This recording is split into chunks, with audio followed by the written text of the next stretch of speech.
dengan provinsi adalah wewenang di PAUD, SD, dan SMP. 14 jam masih. APS-nya sama, literasi numerasi sama, yang beda kan kalau di provinsi ada SMK. Kalau kabupaten kota ada PAUD, ya. Ini 9-nya. APS, literasi numerasi SD, SMP, kalau PAUD nggak ada literasi numerasinya. Yang PAUD khusus ada 3 indikator. Yaitu kita ingin kalau ada PAUD di daerah Bapak Ibu, sebanyak mungkin akreditasinya B. Yang kedua, jumlah pendidiknya sebanyak mungkin lulusan S1 atau D4. Yang ketiga, jumlah pengawas atau penilik PAUD-nya seimbang dengan jumlah PAUD-nya. Ini adalah SPM loh untuk kabupaten kota yang harus diisi dalam SIPD di Rakortek untuk dianggarkan. Sama penyakitnya dengan provinsi, menganggarkannya banyak di Sarpras. Ya. Sama persis Bapak Ibu, setiap indikator tadi yang masalah tadi itu ada masalahnya, ada akar masalahnya, ada benahinya. Ini dari nomenklatur Kemendagri 50 lagi. Dan setiap benahi ada deskripsi kegiatannya, ada kamusnya, tinggal nyontek saja.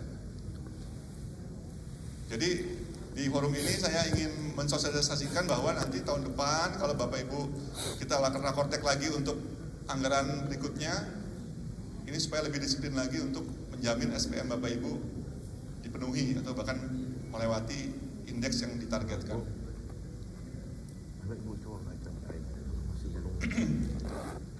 Saya skip aja karena akan sama polanya. Jadi banyak ya Bapak Ibu, tinggal pilih, tinggal dipilih ya mana yang cocok untuk kebutuhan di provinsi dan kabupaten kota Bapak Ibu semua. Nah, yang terakhir adalah Monef.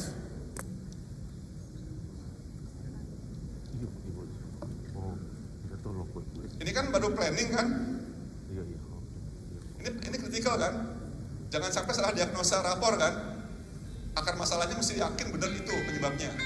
Setelah yakin penyebabnya itu, dari refleksi, program kegiatannya pastikan yang efektif dan efisien.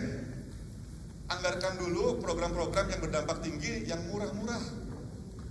Nanti kalau udah semuanya dianggarkan masih ada sisa, baru yang mahal-mahal, tapi berdampak. Yang tidak berdampak, apalagi mahal, jangan dianggarin. Setelah itu, kan dilakukan kegiatannya Bapak Ibu. Gimana monitor kegiatannya? Bapak Ibu monitor kegiatannya melakukannya di SIPD yang sama. Jadi Bapak Ibu, di SIPD Bapak Ibu, itu akan ada realisasinya untuk anggaran dan realisasi kegiatannya.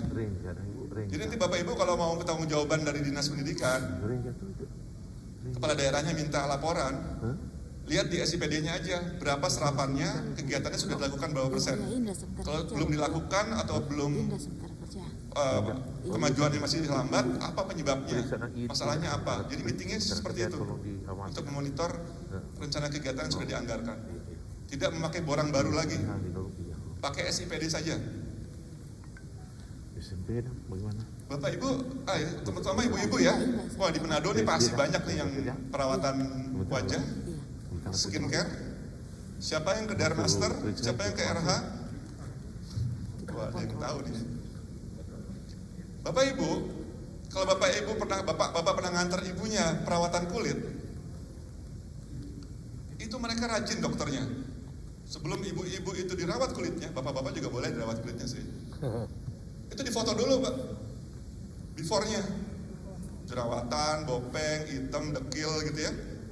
Setelah 3 bulan treatment, kalau udah ada perbaikan, difoto lagi Bapak Ibu. Oh kinclong, kalau sekarang bukan kinclong, glowing. Ya. Jadi Bapak Ibu, kegiatan-kegiatan yang Bapak Ibu lakukan sebelum dilakukan intervensi, ada buktinya dulu. Sebelumnya kayak gini nih, berantakan nih. Setelah intervensi 6 bulan kemudian, ini buktinya sudah terjadi perbaikan. Kenapa? Kalau rapor pendidikan Bapak Ibu terjadi peningkatan yang signifikan ketika diminta jadi narasumber, gampang buktiinnya. Ini hanya tambahan Monef aja ya. Jadi rajin-rajinlah untuk merecord, mendata dan sebelum kegiatan dan setelah kegiatan selesai dilakukan supaya bukti keberhasilan outputnya. Ya, ini tambahan saja untuk nanti lumayan loh Bapak Ibu kalau jadi narasumber dipanggil sama provinsi lain. Ini kok Sulawesi Utara maju banget ya pendidikannya, ngapain aja? Nggak cuma cerita aja, ada videonya, ada fotonya, ada buktinya. Sebelum dan sesudah seperti skincare tadi. Yang ketiga, Bapak Ibu juga tidak perlu pakai borang-borang aneh-aneh untuk evaluasinya, pakai rapor pendidikan yang sama. Setiap tahun Kemdikbudristek akan menerbitkan rapor pendidikan Bapak Ibu semua. Akan kelihatan mana yang tidak terjadi peningkatan indikatornya, mana yang terjadi peningkatan, bahkan ada yang turun. Saya salah satu termasuk tim yang lagi menyusun mekanisme insentif untuk daerah dan sekolah. Insentif apa? Bagi mereka yang berhasil meningkatkan kualitas layanan pendidikannya. Buktinya apa? Dari peningkatan tahun ke tahun.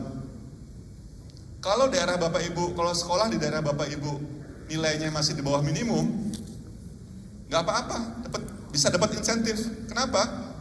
Misalkan ya Bapak Ibu, literasi itu dan numerasi itu nilainya dari 1 sampai 3 Bapak Ibu.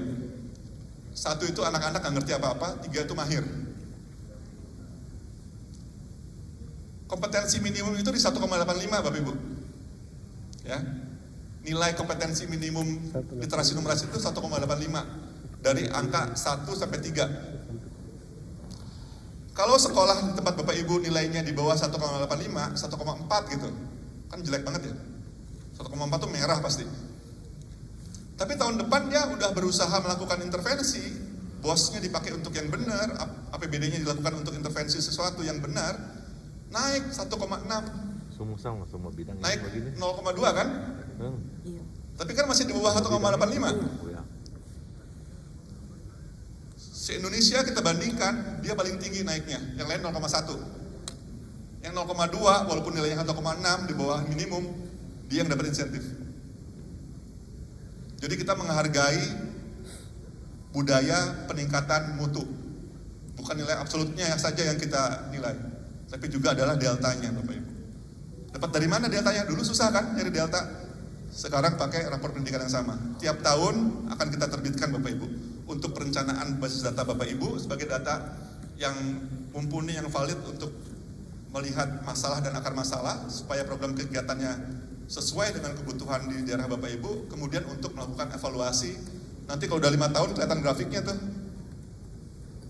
Tambahan informasi sebelum saya tutup, Badan Akreditasi pun memakai instrumen yang sama. Mereka tidak lagi punya instrumen lain-lain lagi. Jadi sekolah tidak dibebani administrasi untuk mengisi borang yang lain. BAN akan melihat indikator yang sama. BAN akan melakukan visitasi kunjungan ke sekolah untuk sekolah yang terjadi penurunan kualitas. Kalau ada sekolah yang kualitasnya sama atau naiknya wajar, akan diakreditasi secara otomatis Bapak Ibu. Diperpanjang otomatis, tidak usah dikunjungi. Yang dikunjungi oleh Badan Akreditasi adalah sekolah-sekolah yang rapornya, indikatornya mengalami penurunan saja. Sehingga beban kerjanya menjadi lebih ringan, tidak semua sekolah divisitasi. Ada lagi yang divisitasi, yaitu sekolah-sekolah yang minta divisitasi karena merasa nilainya sudah lebih tinggi daripada sebelumnya. Jadi kita sama BAN sudah selaras gitu ya Bapak Ibu ya. Jadi Bapak Ibu semoga mencerahkan, nggak bikin tebak puyeng. Jadi perencanaan basis data ini adalah siklus untuk perbaikan berkelanjutan. Cermin kita sama, timbangan kita sama, yaitu rapor pendidikan. Tolong jangan pakai sumber data yang lain. Jangan kita lagi cari-cari data tandingan. Pakailah rapor pendidikan, cari solusi yang kreatif yang bisa mengatasi masalah di tempat Bapak Ibu dengan efektif dan efisien. Kita keroyok bareng-bareng ya. Masalah literasi, masalah numerasi, kekerasan seksual dan perundungan kita keroyok bareng-bareng. Masa sih kalau nggak dikeroyok 2-3 tahun dari sekarang Indonesia nggak naik kualitas layanan pendidikannya. Semoga bisa kita semua sama nanti persepsinya setelah ini Bapak Ibu, dan tolong bantu kami untuk sosialisasi ke jajaran Bapak Ibu semua di daerah masing-masing dan juga bantu kadisnya, kabit-kabit pendidikannya untuk melakukan perencanaan berbasis data dengan baik. Terima kasih. Assalamualaikum warahmatullahi wabarakatuh.